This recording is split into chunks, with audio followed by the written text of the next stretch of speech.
우리 돌아가신 우리 조상님들 기억하는 시간이 되었으면 좋겠습니다.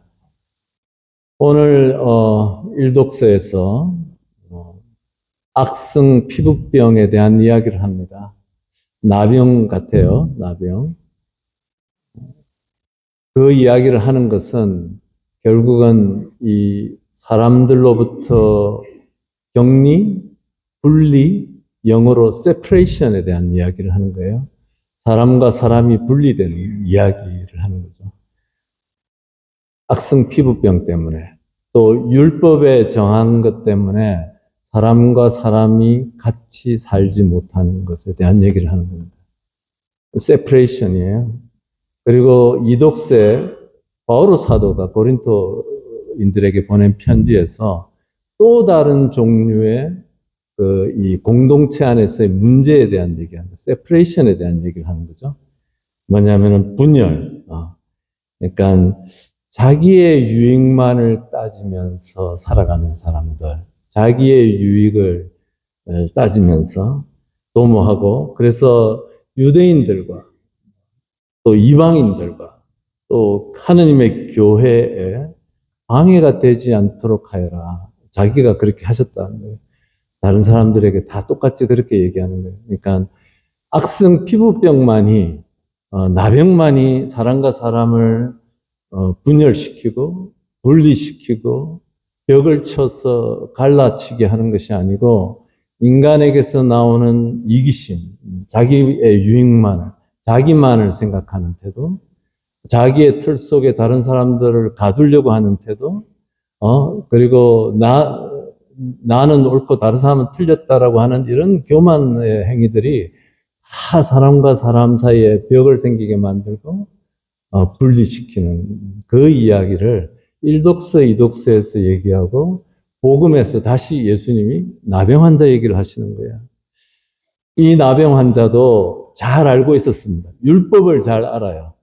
자기는 나병에 걸렸고 율법에 따라서 정상인들 속에 들어갈 수가 없는 사람이에요. 그래서 나는 부정한 사람이요, 부정한 사람이요라고 외쳐야 되는 사람이죠. 그 사람이 사람들 속에 계시는 예수님을 향해서 간절한 마음으로 다가와서 무릎을 꿇었다는 이야기를 하는 거예요.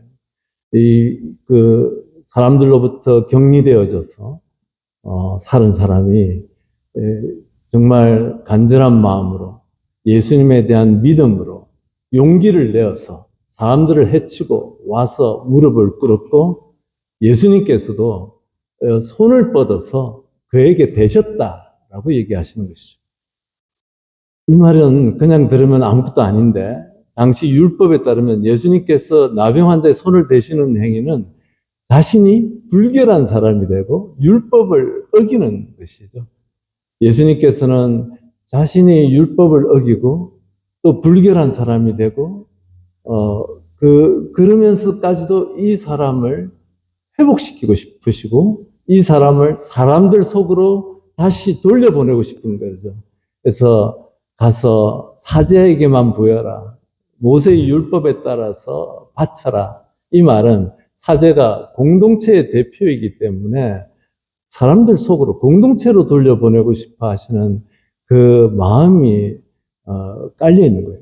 즉 다른 말로 표현하면 당신 자신을 희생하셔서 사람들 속으로 돌려보내는 거예요. 분리되어져서 외롭게 버림받아서 살아가지 못하는 이 사람에 대한 가엾은 마음으로 당신 자신을 희생을 해서 돌려보내시는 이야기입니다. 그렇게 함으로써 예수님 스스로는 이제는 사람들 속으로 들어가실 수가 없게 됐어요. 그래서 소문이 그렇게 났기 때문에, 그래서 외딴 곳으로 도셨다라고 했잖아요. 다른 사람들을 이렇게 회복시키기 위해서 자신을 희생하신 거예요. 자기가 오히려 격리되어져 버리는 이 이야기를 우리에게 들려줍니다.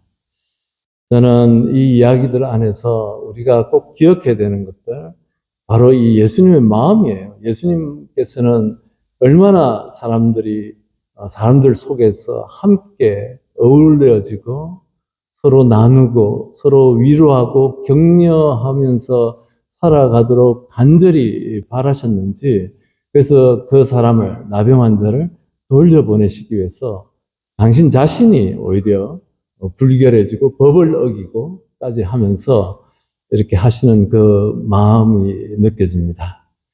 오늘날 우리 이 사회는 굉장히 나만을 바라다보게 하는 문화 속에서 살고 있습니다. 나를 사랑하는 것이 나쁘지는 않는데 문제가 되는 것은 나만을 바라다보는 거예요. 나만을 사랑하는 것이죠. 그래서 모든 것을 내 틀에다가 다른 사람을 다 맞추려고 하고, 그 내 틀 속에 다른 사람들이 안 들어오면 비난하고 공격하고 비방하고. 바울 사도는 나만의 유익을 위해 쓴 사람이 되지 말고 교회 공동체 또 이렇게 방해가 걸림돌이 되지 않도록 주의하라라고 이렇게 얘기하시는 것이죠. 그래서 오늘날 나병이 아니라 우리의 이기심과 우리가 갖고 있는 여러 가지 편견과 또 욕심과 또 뭐 여러 가지 또 이런 모든 것들이 사람과 사람 사이를 갈라놓고 보이지 않는 선을 이렇게 그어서 우리는 답답하게 격리되고 소외되고 분열 속에서 살아가는 것 같습니다. 예수님의 마음은 이 모든 사람들을 하나로, 하나님의 자녀로 함께 살아가도록 이렇게 초대하시는 것이죠. 우리가 예수님께서는 사람이 되신 이유가 우리와 함께 하시기 위해서이고 우리와 일치하기 위해서입니다. 예수님께서, 하느님께서 인간이 되셨다는 이 이야기는 우리와 함께 하시기 위해서, 우리와 일치하기 위해서, 우리 삶 속에서 함께 하시기 위해서 되신 것이죠. 많은 사람들은 내가 하나님께 간절히 기도하면 내 소원이 이루어지고 하나님께 내가 복을 얻는다고 생각하지만, 그리스도교는 2000년 전부터 지금까지 복음서 모두가 다 얘기하는 건 뭐냐면 그리스도와의 일치를 통해서 하나님께서 우리에게 복을 내리신다는 얘기예요. 마음의 일치를 통해서 복을 내리시는 것이 우리 신앙입니다. 우리가 성체성사 안에서 성체를 모시는 것도 그분과의 일치예요. 영어로 커뮤니언이에요. 커뮤니언. 제일 중요한 단어. 2차 바티칸 공의회가 제일 중요하게 생각하는 단어가 바로 이 커뮤니언이죠. 우리 형제 자매들 간의 마음의 일치. 그 마음의 형제 자매들 간의 마음을 일치를 이루기 위해서는 우선 그리스도와의 일치가 있어야지 가능하다라고 얘기하는 것이죠. 그래서 하나님께서 우리에게 복을 내리시는 그 방식이 바로 그리스도와 마음의 일치를 이루는 것 가운데 내가 보는 것을 바꾸어 주시고 내 눈과 내 마음과 내 귀와 내 입을 바꿔 주시는 방법을 통해서 하나님께서 우리를 축복하신다. 그래서 이런 오늘 이 복음에서 여러분들께서 우리 모두가 꼭 기억해야 할 것은 예수님의 이 간절한 마음, 사람을 분열시키는 것이 아니라 일치시키시려고 돌려보내시고 싶어서 당신 자신을 희생하는 그 마음이에요. 복음은 그걸 우리한테 전해주는 거예요. 우리도 그런 사람이 되라. 바오로 사도도 우리한테 그렇게 얘기하는 거예요. 나의 유익만을 생각하는 사람이 아니라 다른 사람들, 교회 공동체를 위한 사람이 되고 걸림돌이 되지 않도록 조심하여라. 우리 주위에 우리 형제자매들, 신앙들 그렇게 탄탄하지 않고 많은 경우에는 조그마한 상처에도 떨어져 나갈 수 있을 만큼 위태위태한 신앙생활 하시는 분들이 참 많습니다. 또 많은 분들이 떨어져 나가 있기도 하고 우리가 교회의 걸림돌, 공동체의 걸림돌이 되지 않기 위해서 예수님의 이 마음을 내가 받아들여야 돼요. 그 사람을 공동체로 돌려보내기 위해서 사람들과 어울려서 살게 하기 위해서 당신 자신을 희생하고 법을 어기시고 당신 스스로가 소외된 사람이 되는 그 희생을 통해서 우리를 회복시키시려고 하시고 우리를 공동체 안에 사람들 안에 돌려보내시려고 하시는 이 마음을 우리가 기억하시기 바랍니다. 이 마음과 우리가 일치될 때 하나님께서 우리 각자를 축복하신다. 그것이 우리 그리스도교 신앙입니다.